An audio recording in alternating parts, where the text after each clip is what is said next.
Welcome back to a new video. If you are new to this channel, my name is Marian Guevara, and here I like reading books, watching film, and talking about my thoughts about those things. Now, today's video, as you can tell from the title, is a then, now, later update. So if you're unfamiliar with that is, it's basically just me talking about my wrap-up, what I'm currently reading, and then my future TBR, but then also including the films that I've watched and plan on watching in the future as well. So it's just a very comprehensive update. And yeah, we'll just get started and you can see whether or not I managed to follow my TBR, see all the things that I've read and watched.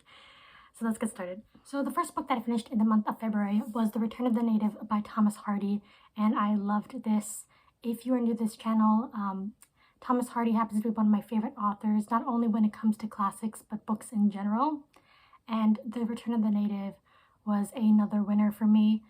This was just a moving read, similar to his previous works that I've read.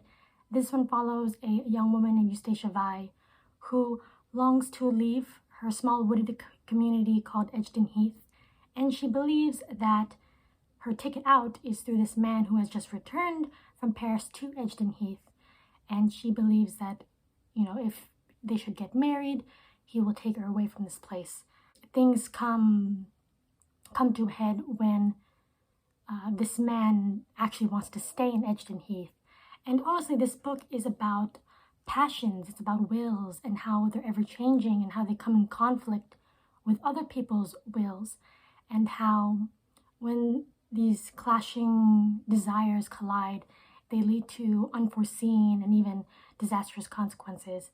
And yeah, this was excellent, beautiful prose, of course. The descriptions of Edgden Heath were just amazing. I could just picture all the descriptions so clearly. And yeah, like compared to like all the other places in Hardy novels, I feel that Edgden Heath was just incredibly alive.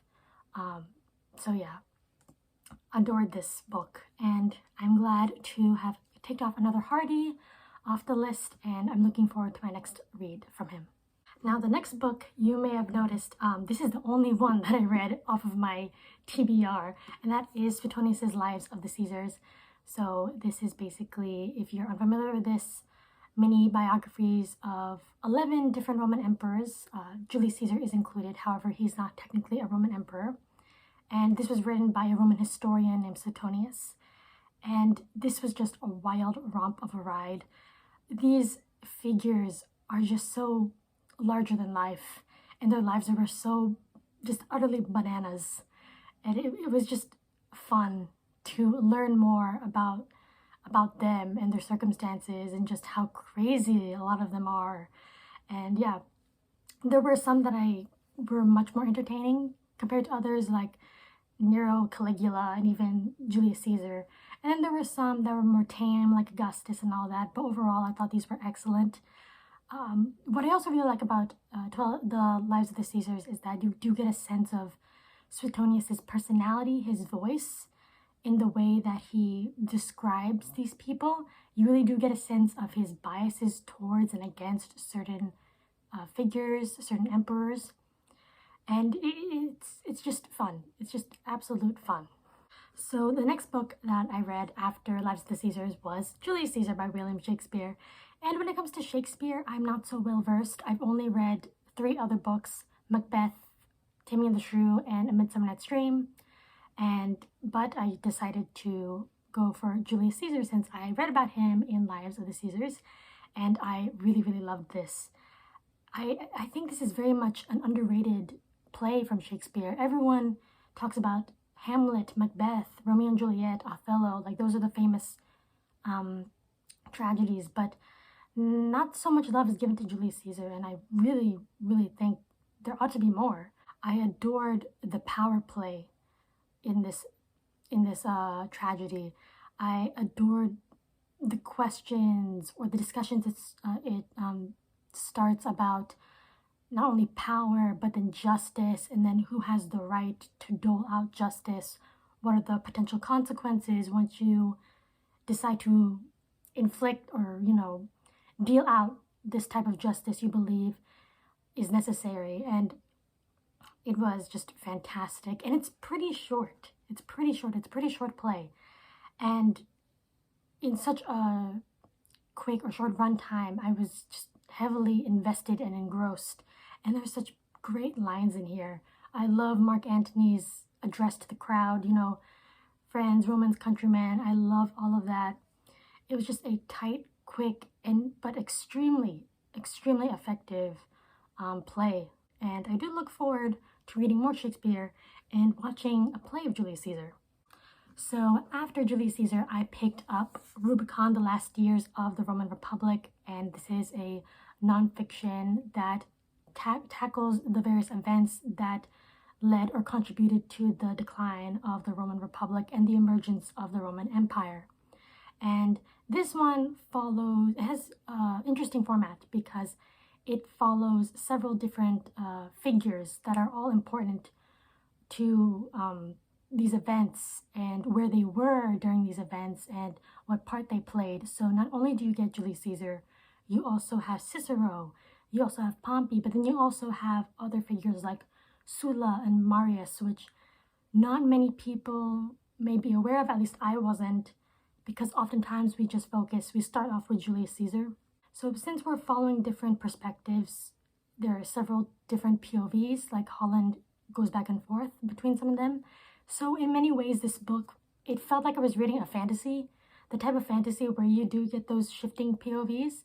And he also, whenever we do get a POV, Holland tries to kind of delve into their emotions, what they were probably thinking at this time and that sort of thing. And what I also appreciated is that he does go into detail on examining the Roman mentality, the mentality of the average Roman and Roman society, how that mentality influenced the actual institution of the Republic and so on and so forth. And it was just a fascinating read. And if you're interested in this period in history, I would recommend Rubicon. So taking a little detour from Rome, we go to Greece, and I read the 3 Phoebum plays by Sophocles. This one includes Antigone, Oedipus the King, and Oedipus Colonus.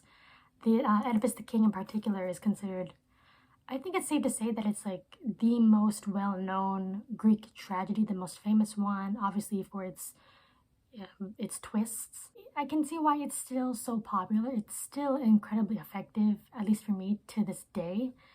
Just the tension, the build-up, and then the whole reveal. And I was surprised how much I ended up really liking Antigone.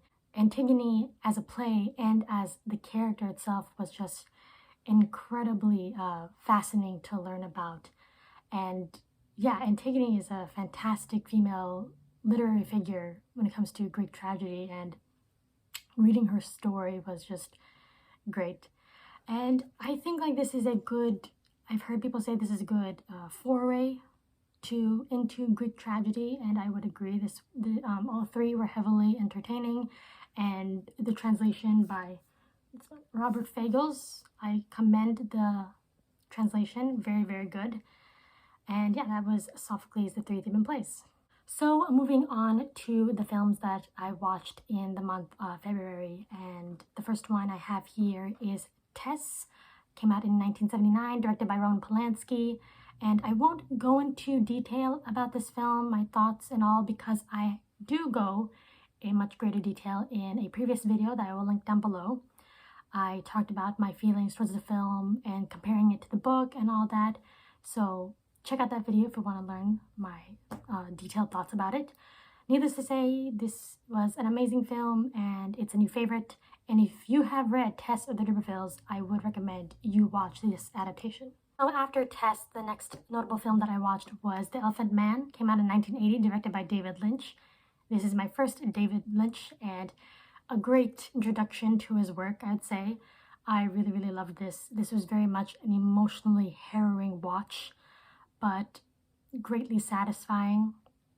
If you are unfamiliar about this film, this is basically based off of the actual figure of history, Joseph Merrick, who suffered a lot of tissue and facial deformities and was often put into a freak show, and his eventual acquaintance and friendship with a surgeon named Dr. Frederick Treves. And this film is basically about humanity, recognizing humanity. And it is about this man, Merrick, recognizing that humanity, but also claiming it, understanding that he is a human being and that he ought to be treated with respect. And yeah, this was just a beautiful, moving film. If you haven't watched The Elephant Man, please do. Can't recommend it anymore. Now, moving on to my current read, that would be Caesar, Life of a Colossus by Adrian Goldsworthy. And this is basically just a big, chunky biography about Julius Caesar, his entire life. And this has been my bedtime read, so I've been reading this every night before I go to bed, and I just really love it. I never have gotten so much enjoyment out of reading a biography in quite a while, and this one was just, it's fantastic. I think after reading Lives of the Caesars by Suetonius, Julius Caesar, out of all of the chapters, his was the one that appealed to me the most. I know that Nero and Caligula are like bonkers, but there was just something about Caesar. I think like the way that he's just so hard to pin down. He has a lot of flaws, but he has also a lot of things about him to admire. It just kicked off this whole desire to learn more about him. And I stumbled upon this video from Jennifer Brooks. I'll link her channel down below, where she was recommending books about Caesar around the time of the Ides of March. And this biography by Adrian Goldsworthy came up, and I found it at Barnes & Noble, and I had to pick it up. And yeah, this has been a fun and soothing bedtime read. So yeah, I'm like this far through, and I will be finishing this quite soon. So now we're moving on to the books I plan on reading this coming month, along with the film I'm also planning on watching. So the first one I have here is Hamlet by William Shakespeare. I just want to read some more Shakespeare, and I put a poll on Instagram, and people chose for me to read Hamlet. So looking forward to reading this one. In the month of March, I have also decided to participate in a readathon called March of the Mammoths, which was started and hosted by Jason from All Blues Chapters and Verses, Lukash from A Cruel Reader's Thesis, and then Alex from Big Al Books. I will link all their channels down below. But basically, the entire prompt is to start reading a book in March that is over 800 pages, and that fit perfectly with the book that I was planning on reading this year, and that was Anna Karenina by Leo Tolstoy. This is the year that I really want to get into more Russian lit, and I've heard nothing but good things about Anna Karenina. It is a big, beefy book, but hopefully I can get started and get some headway on it, so yeah. Lastly, we move on to the film that I'm planning on watching in the month of March, and that would be Barry Lyndon by Stanley Kubrick, directed by Stanley Kubrick.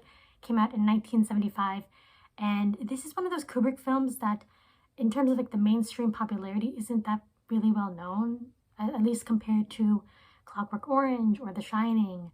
But here, when it comes to cinema groups here on YouTube, I've heard nothing but praise for this. This is like a period drama, and this one follows a man named, I believe, Barry Lyndon, who through unconventional means rises through the aristocracy, and it just follows his journey and his change of character, and how this influx of wealth and position affect him as a person. So I'm looking forward to this one. This one has the reputation of not only being more than 3 hours, but it has also been said to have the most beautiful cinematography. At least every shot is said to look or resemble like an oil painting. And I'm ready to watch this. After watching Tess, I'm like, yep, I want to watch Barry Lyndon. I'm really into period dramas, and I have no problem with like a 3-hour runtime as long as the movie is interesting and grabs my attention. So yeah, looking forward to Barry Lyndon. So that was my then, now, later update. Thank you all for watching. Please comment down below what you think of my past reads, my current read, all the films that I've seen or plan on seeing. Let me know if you've read or seen any of them. And I'll catch you later in the next video. Bye.